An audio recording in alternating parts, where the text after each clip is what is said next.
నమస్తే అండి, నా పేరు డాక్టర్ శ్రీనివాసులు రెడ్డి పుచ్చ. నేను రేడియేషన్ ఆంకాలజిస్ట్ని. ప్రజెంట్లీ నేను కిమ్స్ హాస్పిటల్ విశాఖపట్నంలో వర్క్ చేస్తాను. రేడియేషన్ థెరపీ అనగానే చాలామంది పేషెంట్స్ నన్ను అడిగే మొట్టమొదటి క్వశ్చన్, సార్ ఇప్పుడు నా ట్యూమర్ని లేదా నా క్యాన్సర్ని ఏమైనా కాల్ చేస్తారా, లేకపోతే కరెంట్ షాక్ ఏమైనా ఇస్తారా ట్రీట్మెంట్ కానీ.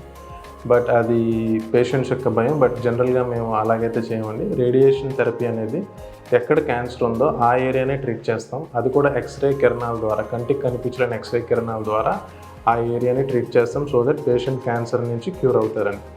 అండ్ ఈ ఎక్స్రేస్ అనేవి మనం సిటీ స్కాన్, ఎక్స్రేల్లో ఎటువంటి ఎక్స్రేస్ ఉన్నాయో అలాంటి ఎక్స్రేస్ తోటే మనం రేడియేషన్ కూడా ఇస్తాం పేషెంట్కి. ద ఓన్లీ డిఫరెన్స్ రెండింటికి ఏంటంటే ఇవి డయాగ్నోస్టిక్ ఎక్స్రేస్, ఇవి ట్రీట్మెంట్కి యూజ్ చేసే ఎక్స్రేస్.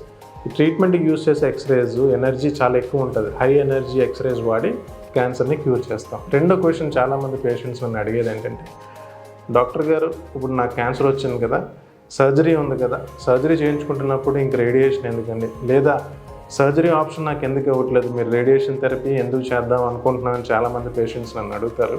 సో హిస్టారికల్గా చూసుకుంటే ఎప్పుడు ఒక క్యాన్సర్ ట్యూమర్ మన బాడీలో అంటే దాని బాడీలో నుంచి బయటికి తీసి పెట్టేస్తే క్యూర్ అయిపోతుందని మనం అనుకుంటాం. అది actually correct, and that is possible with surgery.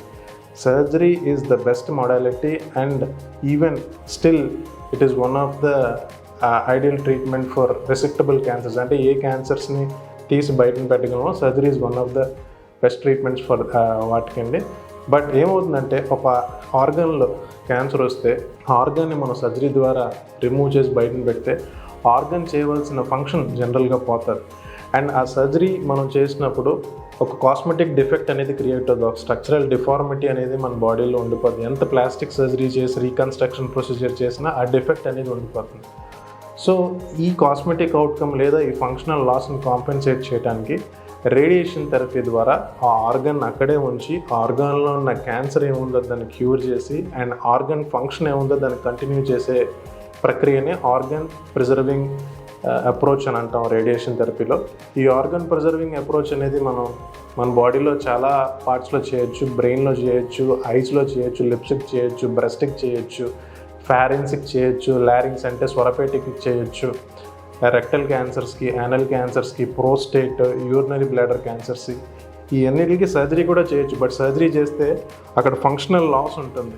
So వాటిని కాంపెన్సేట్ చేసేదానికి మనం రేడియేషన్ థెరపీ ద్వారా వీటికి ఏమీ సర్జరీ చేయకుండా ఆ షేప్, ఆ స్ట్రక్చర్, వాటి ఫంక్షన్ మెయింటైన్ చేసి మన క్యాన్సర్ని కూడా క్యూర్ చేయొచ్చు. అండ్ ఇప్పుడున్న లేటెస్ట్ అడ్వాన్స్డ్ టెక్నిక్స్ వల్ల అంటే ఇంటెన్సిటీ మాడ్యులేటెడ్ రేడియేషన్ థెరపీ కానీ, లేకపోతే వాల్యూమెట్రిక్ మాడ్యులేటెడ్ ఆర్క్ థెరపీ కానీ, ఇమేజ్ గైడెడ్ రేడియేషన్ థెరపీ కానీ, ఆ మాటకు వస్తే బ్రాకీ థెరపీ ద్వారా కానీ ట్యూమర్ని బాగా డిఫైన్ చేసి ఆ ఏరియాలోనే రేడియేషన్ ఇచ్చి ఆ ఏరియాలో క్యాన్సర్ సెల్స్ని చంపి చుట్టుపక్కల ఉన్న ఆర్గాన్స్ని డ్యామేజ్ చేయకుండా ఈ మోస్ట్ అడ్వాన్స్డ్ టెక్నిక్స్ ద్వారా మనం క్యాన్సర్ని క్యూర్ చేయొచ్చు. తద్వారా ఆర్గన్ అక్కడే ఉంచవచ్చు, ప్రిజర్వ్ చేయొచ్చు, అండ్ వాటి ఫంక్షన్ ఏముందో కంటిన్యూ చేయొచ్చు. ఫర్ ఎగ్జాంపుల్ ఒక పేషెంట్కి లారింగ్స్ క్యాన్సర్ వచ్చింది అనుకోండి, అంటే స్వరపేటిక్ క్యాన్సర్, మనం సర్జరీ చేసి దాన్ని ట్రీట్ చేద్దాం అనుకుంటే ఆ లారింగ్స్ అనేది అంటే వాయిస్ అనేది పోతుంది. బట్ అదే మనం వాయిస్ని ప్రిజర్వ్ చేయడానికి రేడియేషన్ ఇచ్చి ఆ క్యాన్సర్ని తొలగించవచ్చు, అట్ ద సేమ్ టైం ఆ వాయిస్ని ప్రిజర్వ్ చేయొచ్చు, అండ్ స్వాలోయింగ్ ప్రాసెస్ని కూడా మనం మెయింటైన్ చేయొచ్చు. సో ఈ ఆర్గన్ అప్రోచ్ మెథడ్ ఏంటంటే cure cancer without sacrificing the organ, అంటే ఆర్గన్ డ్యామేజ్ అవ్వకుండా క్యాన్సర్ని తొలగించవచ్చు. And even the recent trials ఏమేమి జరిగినాయో గత 15-20 ఇయర్స్లో same cure rate and same survival rates, అంటే సర్జరీ చేసిన రేడియేషన్ థెరపీ విత్ కీమోథెరపీ కొన్నిసార్లు ఇస్తాం, అవి చేసిన ఈ రెండింటికి కంపారబుల్ అవుట్కమ్స్ వచ్చినాయి, లేదా ఐడెంటికల్ అవుట్కమ్స్ కూడా వచ్చినాయి. సో ఎప్పుడైనా మీరు మీ క్యాన్సర్ డాక్టర్ దగ్గరికి వెళ్తున్నప్పుడు ఈ ఆర్గన్ స్పెసిఫిక్ లేదా organ preserving approach of radiation therapy గురించి డిస్కస్ చేయండి. Thank you.